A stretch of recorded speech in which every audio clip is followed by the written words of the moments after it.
महाराणा सांगा। उसमें आज हम खानवा के युद्ध के परिणामों के बारे में अध्ययन करेंगे। खानवा के युद्ध के परिणाम कि खानवा के युद्ध के परिणाम अत्यंत ही महत्वपूर्ण और दूरगामी सिद्ध हुए। खानवा का युद्ध देश के निर्णायक युद्धों में से माना जाता है। कुछ विद्वानों ने तो इसे भारतीय इतिहास में पानीपत के प्रथम युद्ध से भी ज्यादा इंपॉर्टेंट बताया है।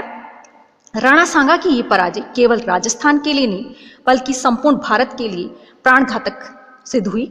इस पराजय ने राजपूतों की रही सही एकता जो थी उसको भी समाप्त कर दिया, बल्कि मुगल शक्ति के समक्ष राजपूतों की शक्तिहीनता जो उसको भी प्रकट कर दिया।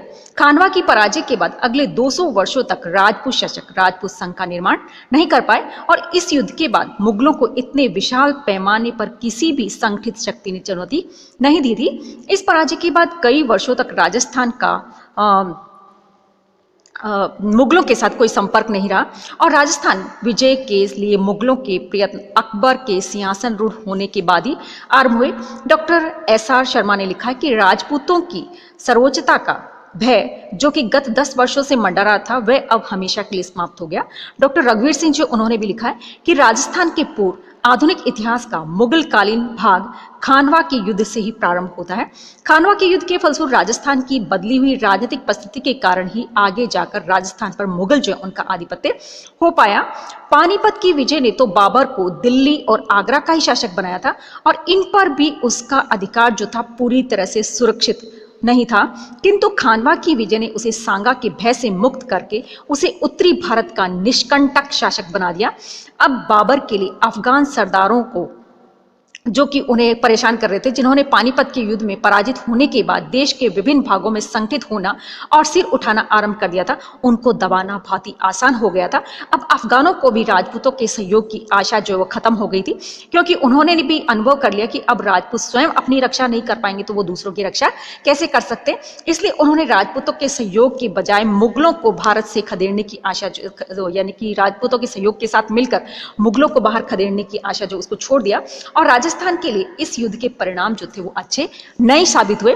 सांगा की पराजय और मृत्यु के बाद मेवाड़ की दशा जो वो तो बिगड़ती ही गई, लेकिन साथ ही राजस्थान के अन्य शासकों में भी इतनी शक्ति और साहस नहीं था कि वे मुगलों की नवोदित शक्ति को चुनौती दे सके। डॉक्टर रघुवीर सिंह और डॉक्टर गोपीनाथ शर्मा ने लिखा है कि खानवा में राजपूतों की पराजय के बाद राजपूतों का बल पूरी तरह से टूटा नहीं था। हाँ, कुछ समय के लिए उनकी शक्ति का सूर्यास्त अवश्य हो गया था।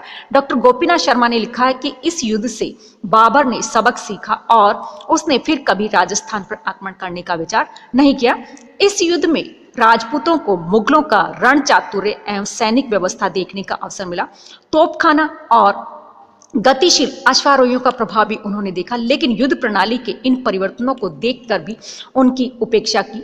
जब विलंब से ध्यान दिया तब तक बहुत देर हो चुकी थी और खानवा में राजपूतों की हर हाल से राजस्थान की सदियों पुरानी स्वतंत्रता तथा उसकी प्राचीन हिंदू संस्कृति को सफलतापूर्वक अक्षुण्ण बनाए रख सकने वाला अब कोई भी यहाँ पर नहीं रह गया था। मुगल साम्राज्य ने राजस्थान की स्वतंत्रता जो उसका भी अंत कर दिया और राजनीतिक शक्ति के पतन के बाद राजस्थान की संस्कृति, वहां की विद्या और कला का भी ह्रास होने लग गया।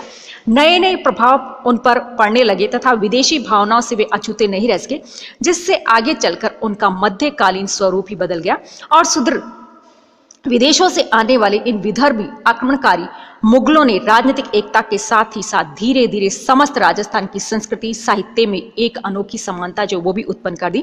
मुगल साम्राज्य की स्थापना के बाद उत्तरी भारत में उत्पन्न होने वाली नई सम्मिलित हिंदू मुस्लिम संस्कृति का प्रभाव कुछ समय बाद राजस्थान के निवासियों में आचार विचार, रहन सहन, वेशभूषा और खान पान जो उसमें भी देखा जाने लगा। तो इस प्रकार से खानवा के युद्ध जो उसके बहुत ही दूरगामी परिणाम हमें देखने को मिलते हैं।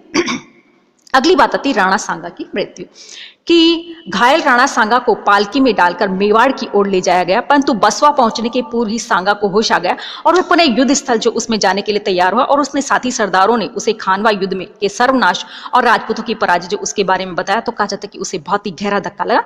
उसने प्रतिज्ञा की जब तक वह बाबर को परास्त नहीं कर देगा, अपनी पराजय का बदला नहीं ले लेगा, वह वापस चित्तौड़ नहीं जाएगा।